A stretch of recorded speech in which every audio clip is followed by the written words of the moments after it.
반갑습니다. 틈틈이와 알아보는 미국 주식. 오늘은 부동산 제국에 보이지 않는 지배자 피델리티 내셔널 파이낸셜, 바로 FNF를 깊이 한번 들여다보겠습니다.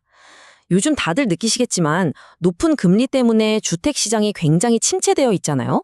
그래서 부동산 관련주 투자 좀 망설여지는 게 사실입니다. 거래는 뚝 끊겼는데 이상하게 집값은 잘 안 떨어지고 대부분의 기업들이 정말 힘든 시간을 보내고 있죠. 그런데 말이죠. 바로 이런 혼란 속에서 오히려 더 막강한 힘을 보여주면서 조용히 웃고 있는 거인이 있습니다. 과연 FNF는 이 거친 파도를 어떻게 넘어서 자신만의 요새를 더 단단하게 만들고 있는지 오늘 그 핵심 전략과 미래 가치를 꼼꼼하게 파헤쳐 보겠습니다. 이 숫자 32%, 이게 바로 FNF의 힘을 딱 보여주는 상징입니다. 미국에서 집을 사고 팔 때 거의 무조건 거쳐야 하는 권원보험이라는 게 있는데요. 그 시장에서 3건 중 1건은 FNF의 손을 거친다는 뜻이에요. 이건 그냥 시장 점유율 1위다, 이런 수준을 넘어서는 이야기입니다. 경쟁사들은 따라올 수 없는 규모의 경제를 만들고 가격 결정권을 쥐고 그 누구도 쉽게 넘볼 수 없는 거대한 해자를 파놨다는 거죠. 오늘 저희 분석은 바로 이 압도적인 숫자에서부터 시작됩니다. 자, 그래서 오늘 이야기는 이렇게 총 5단계로 진행될 거예요. 먼저 이 거인이 어떻게 시장을 지배하게 됐는지 그 규모를 한번 느껴보고요. 그리고 얘네가 돈을 버는 방식이 좀 독특한데 그걸 쉽게 풀어볼 겁니다.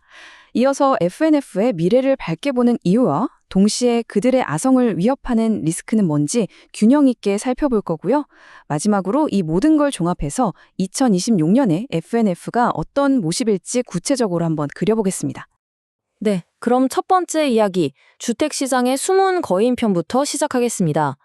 우리가 보통 부동산 뉴스 보면 건설사나 중개 플랫폼 이야기만 듣잖아요. 근데 사실 그 모든 거래 뒤에서 가장 큰 영향력을 행사하는 진짜 플레이어는 따로 있습니다. 바로 FNF입니다. FNF의 제국은요, 이 지도처럼 미국 전역에 정말 촘촘하게 펼쳐져 있습니다. 피델리티 내셔널 타이틀, 시카고 타이틀 들어보셨을 수도 있는데 이런 유명 브랜드들이 전부 FNF 소속이에요. 근데 이들의 진짜 힘은 이런 브랜드가 아니에요. 바로 화면 아래 보이는 저 서버들. 저게 뭐냐면 미국 부동산의 모든 역사를 담고 있는 세계에서 가장 큰 사유재산 기록 데이터베이스입니다. 이 데이터가 있으니까 FNF는 그 누구보다 빠르고 정확하고 또 싸게 부동산의 법적인 리스크를 분석할 수 있는 거죠. 이게 바로 돈으로도 시간으로도 절대 따라잡을 수 없는 FNF만의 경쟁력, 이른바 데이터 해자인 겁니다. 아니, 그럼 이 거대한 회사는 대체 뭘로 돈을 버는 걸까요? FNF의 심장이라고 할 수 있는 비즈니스, 바로 건원보험이 어떻게 돌아가는지 지금부터 한번 파헤쳐 보겠습니다. 아마 많은 분들께는 좀 생소한 개념일 수 있는데 사실 미국에서는 집 살 때 거의 필수라고 보시면 됩니다. 권원보험을 가장 쉽게 설명하면요, 내 집에 붙이는 금융경호원 같은 거예요. 한번 상상해보세요. 진짜 평생 모은 돈으로 꿈에 그리던 집을 샀는데 몇 년 뒤에 갑자기 사실 이 집 진짜 주인은 나요 하는 사람이 나타나거나 아니면 전 주인이 안 낸 세금 폭탄이 나한테 날아오면 정말 끔찍하겠죠. 권원보험은 바로 이런 내가 미처 알 수 없었던 부동산의 과거에서 생길 수 있는 모든 금전적, 법적 위험을 막아주는 든든한 방패 역할을 하는 겁니다. 과정은 총 4단계로 아주 간단합니다. 자, 1단계, 주택 거래가 시작되면요. 2단계, FNF가 자기들이 가진 그 막강한 데이터베이스를 총동원해서 해당 부동산의 과거 기록을 샅샅이 뒤줍니다. 수십 년 전 소유권 기록부터 대출 문제, 세금 문제까지 다 훑는 거죠. 이 과정에서 웬만한 잠재 리스크는 다 걸러내요. 3단계, 검토가 끝나고 안전하다 판단되면 FNF가 보험증권을 발행합니다. 마지막 4단계, 이 증권 하나만 있으면 이제 구매자는 나중에 혹시라도 터질지 모를 과거의 문제로부터 완벽하게 보호를 받게 되는 거죠. 그러니까 FNF는 사고가 난 뒤에 보상해주는 일반 보험이랑은 좀 달라요. 사고가 날 가능성 자체를 미리 막는데 비즈니스에 초점을 맞추고 있는 거죠. 자, 이제부터가 진짜 중요합니다. FNF의 미래 가치를 한번 분석해 볼 텐데요. 먼저 FNF의 주가 상승을 전망하는 쪽, 즉 상승률의 핵심 근거부터 살펴보겠습니다. 근데 놀랍게도 그 핵심은 부동산이 아니라 바로 기술에 있습니다. 아니, 이렇게 오래되고 낡아 보이는 산업의 회사가 어떻게 최첨단 기술 기업처럼 움직이면서 이익을 극대화하고 있는지 그 비밀을 한번 들여다보죠. 윌리엄 폴리 회장이 직접 한 이 말이 FNF의 현재를 가장 잘 요약해주는 것 같아요. FNF는 수십 년간 기술에 투자해서 사업 자체를 바꿨고 효율성을 높여서 과거의 어떤 경기 침체기보다도 더 뛰어난 성과를 냈다. 이게 무슨 말이냐면요. 그냥 경기가 좋아지게만 기다리는 회사가 아니라 우리는 기술을 통해서 시장 상황이 어떻든 상관없이 이익을 낼 수 있는 회사가 됐다는 엄청난 자신감의 표현입니다. 바로 이게 FNF를 다른 부동산 관련주와는 완전히 다르게 봐야 하는 핵심적인 이유죠. 그리고 그 자신감의 증거가 바로 이 17.5%라는 숫자입니다. 2025년 4분기. 이때가 언제냐면요. 주택담보대출 금리가 하늘 높은 줄 모르고 치솟아서 거래량이 수십 년 만에 최저치로 떨어졌던 그야말로 업계 전체가 꽁꽁 얼어붙었던 시기였어요. 대부분의 경쟁사들이 마진 줄여가면서 버티기에도 급급할 때 FNF는 오히려 역사상 최고 수준의 세전이익 마진을 기록해버립니다. FNF의 기술 투자가 그냥 하는 말이 아니라 실제로 수익성을 지키고 또 극대화하는 강력한 무기라는 걸 이 데이터 하나가 명확히 보여주는 거죠. 이런 놀라운 마진이 그냥 우연히 나온 게 아닙니다.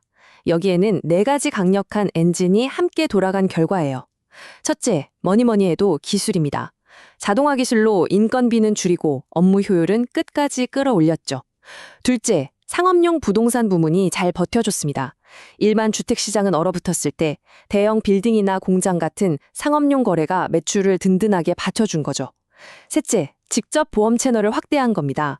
중간 에이전트를 거치지 않고 고객에게 직접 하는 비중을 늘려서 수수료를 아끼고 마진을 높였어요.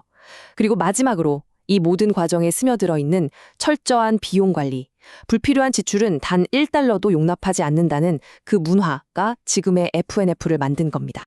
FNF가 구축한 디지털 해자를 좀 더 깊이 들여다볼까요? 내부적으로는 소프트프로라는 자체 개발 시스템으로 모든 업무를 딱 표준화해서 효율을 높이고요. 고객을 만날 때는 인히어라는 디지털 플랫폼을 통해서 복잡한 서류 작업 없이 스마트폰으로 모든 과정을 처리하게 만들었어요.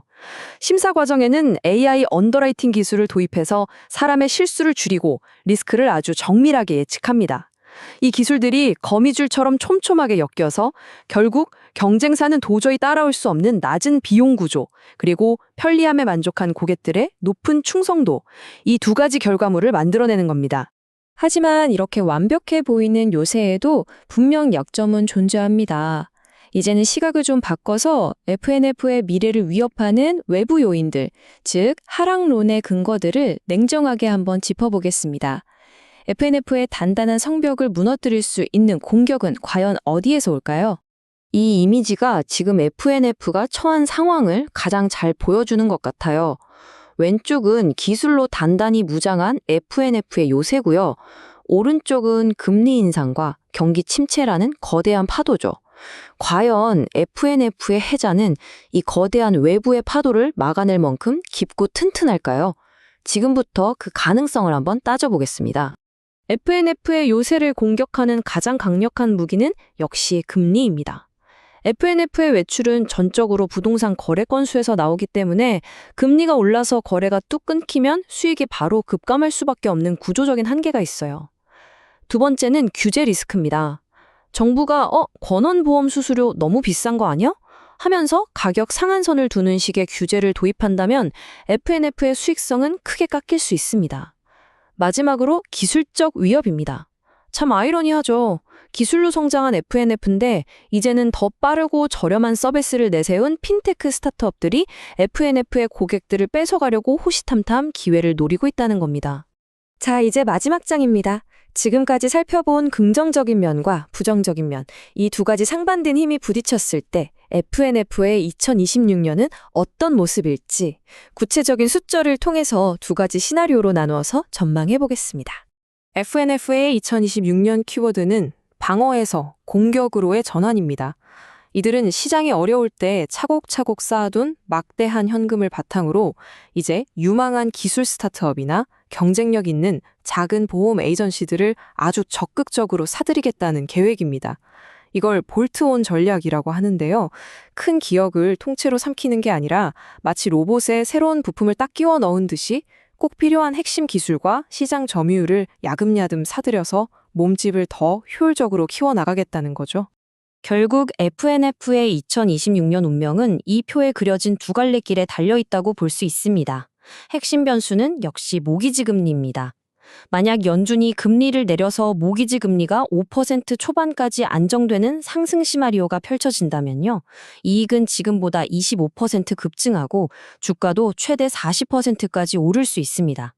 하지만 반대로 인플레이션이 안 잡혀서 금리가 6% 후반대에 계속 머무르는 하락 시나리오가 현실이 된다면 이익은 20% 줄고 주가는 반대로 37%까지도 빠질 수 있다는 분석이 나옵니다. 즉, FNF에 대한 투자는 결국 미국 금리가 어디로 갈지에 베팅하는 것과 같다고 볼 수 있는 거죠. 결론적으로 FNF는 기술이라는 강력한 무기로 무장한 현대적인 요새임은 분명합니다. 하지만 질문은 이거겠죠?